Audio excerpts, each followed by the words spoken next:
Hello friend, চলে এসেছি নতুন একটা ভিডিও নিতে। অ্যাটলি সিক্সে সালমান খান থাকছে না, আল্লু অর্জুন থাকছে না, কত কি এটা সিনেমাটা আদৌ কি হবে কি হবে না, সব প্রশ্নের অ্যান্সার দেবো এবং কিছু খবরও এসছে, সব তোমাদের বলবো কেন, মানে কে থাকছে কেন থাকছে সব তোমাদের বলবো। তার আগে যারা চ্যানেল নতুন অবশ্যই চ্যানেলটা সাবস্ক্রাইব করবে, একটা লাইক কিন্তু অবশ্যই দেবে। তোমাদের বলি যে এইটার মেন হয়ে গেছে এটার বাজেট।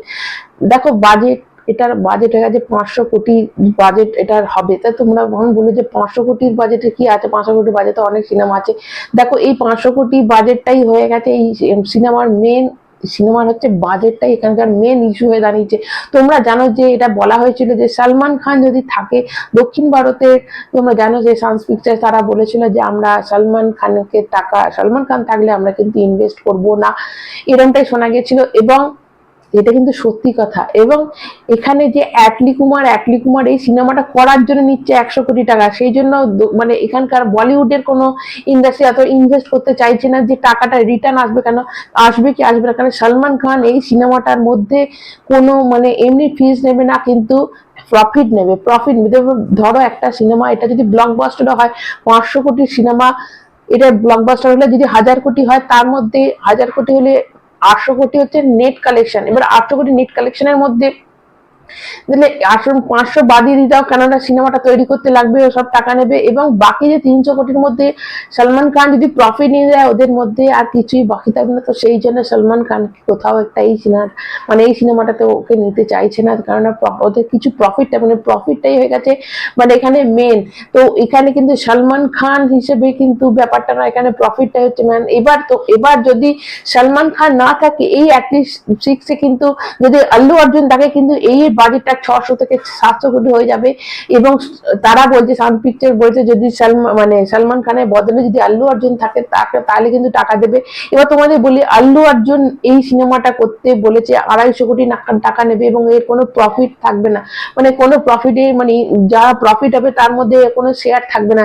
এবার সিনেমাটা যত কোটি টাকারই বাজেটে মানে যত কোটি টাকা প্রফিট হোক, মানে ধরো 1200 কোটি হলো, 2000 কোটি এর মানে টাকা উঠে এলো, তো তাতে ওরা কোনো থাকবে না, ও শুধু 250 কোটি টাকা নেবে এবং 100 কোটি টাকা নিচ্ছে আমাদের অ্যাটলি কুমার। তো এখানে 350 কোটি এমনিতে কিন্তু এদের ফিস, এবং বাকি রজনীকান্ত স্যার যদি বা কামাল হাসান স্যার যে থাকবে তার ফিস।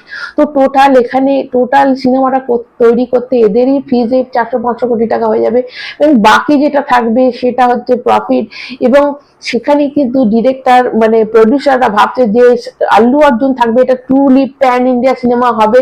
এবং আল্লু অর্জুনের যেহেতু এখন পুষ্পা 2 হয়ে যাওয়ার পর প্রচন্ড একটা ক্রেজটা বেশি এবং সিনেমাটা বিশাল একটা হিট করবে, তো সেই জন্য কিন্তু সালমান খানকে বাদ দিয়ে এরা অ্যাটলি কুমারও বলো বা মেকার্স, আমি বলছি যেটা প্রডিউসার, তারা আল্লু অর্জুনকে নিতে চাইছে। কিন্তু আমার প্রশ্নটা এখানেই যে দেখো, সেটা ছিল পুষ্পা 2 ছিল, পুষ্পা ছিল না, পুষ্পা 2 ছিল, একটা হাইপ তৈরি করাই ছিল এই সিনেমাটা, তা পুষ্পা 2 এসেছিল এবং যে 1800-1900 কোটি টাকার যে প্রফিটটা হয়েছে পুষ্পা 2 থেকে, সেটার কিন্তু 1000 কোটি শুধু আমাদের মানে মুম্বাই ইন্ডাস্ট্রি থেকেই এসেছে, বলিউড ইন্ডাস্ট্রি থেকে, হিন্দি ভার্সন থেকে এসেছে। তো অবশ্যই আমাদের হিন্দিটা খুব ইম্পর্টেন্ট একটা, এবং যেখানে যখন সালমান খান কোনো সিনেমাতে থাকবে না, তার বদলে নেওয়া হয়েছে আল্লু অর্জুনকে, তাহলে সেই অ্যাটলিস্ট সিক্স সিনেমাটা কিন্তু সেই রকম অনেক নেগেটিভিটির সামনে পড়বে। দেখো সালমান খানের ফ্যান বেস বিশাল আছে, সালমান খানকে বাদ দিয়ে যখন এটা হয় তখন কি বলিউডে সেরকম চলটা থাকবে, বলিউড কি অ্যাকসেপ্ট সেরকম ভাবে করবে? দেখো অবশ্যই এটা তেলুগু ভার্সন, তেলুগুতে বিশাল একটা হাইপ করবে কারণ আল্লু অর্জুন, তামিলে করবে কারণ কমল হাসান থাকবে বা রজনীকান্ত স্যার থাকবে, তো এই দুটোতে থাকবে। কিন্তু হিন্দি হলে এখানে হিন্দি থাকবে এবং তামিল ইন্ডাস্ট্রি থাকবে, তো সেক্ষেত্রে আবার তেলেগুটা পাবে না। তো এইখানে কিন্তু যদি হিন্দি ভার্সনটা মানে যদি আল্লু অর্জুনকে নেয়, তাহলে তেলেগু ভার্সনটাকে খুব বেশি ওরা ইম্পর্টেন্ট দিয়ে দিচ্ছে। তো আমার মতে এটা কিন্তু কোথাও একটা নেগেটিভ ইম্প্যাক্টও পড়বে, কিন্তু তবু কিন্তু এই সিনেমাটাতে আল্লু অর্জুনকে নেওয়া হচ্ছে কারণ ওরা ভাবছে যে প্রফিট যেটা আসবে ওভারসিজ থেকে আসবে।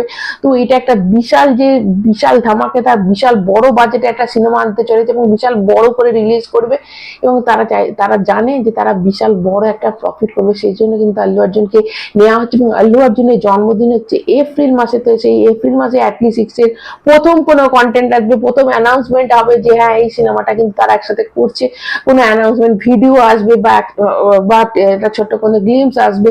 তো এটা এপ্রিল মাসে আল্লু অর্জুনের জন্মদিনে আসবে, এবং আল্লু অর্জুন যে করছে অ্যাটলিস্ট এটা একদমই কনফার্ম হয়ে গেছে।